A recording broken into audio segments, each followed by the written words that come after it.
আমি একজন সনাতন ধর্মের মেয়ে, কিন্তু আমি ইসলাম ধর্ম গ্রহণ করতে চাই। ইনশাল্লাহ খুব তাড়াতাড়ি ইসলাম ধর্ম গ্রহণ করব। হিন্দু ধর্ম আপনি ত্যাগ করতে চান কোন কারণে? আসলে আমি আমার লাইফেতে যখনই প্রবলেম পড়ছি তখন আমি আমার ভগবানকে ডাকছি।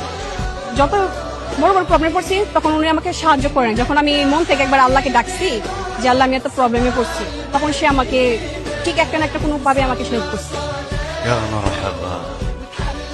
বোনের কথাগুলো শুনে আমার মনে খুব আনন্দ লাগলো।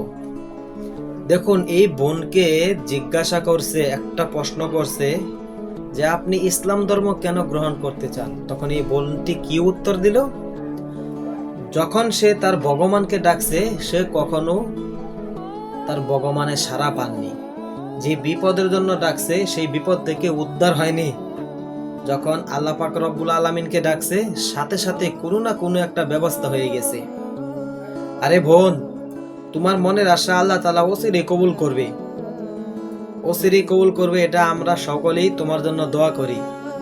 তবে তোমার মতো করে যদি অন্যান্য হিন্দু ভাই বোনেরা বুঝতো, তাহলে ইসলাম ধর্ম কত আগে কবুল করে নিত। আমি কোনো ধর্মকে এখানে ছোট করতেছি না, আমি এটাই বলতে চাইতেছি তোমরা বুঝে শুনে ইসলাম ধর্ম গ্রহণ করো। কোন ধর্ম সত্য, কোনটা আসল আর কোনটা মিথ্যা তোমরা যাচাই করলে সেটা পেয়ে যাবে, যেরকম এই বোনটি পেয়েছে।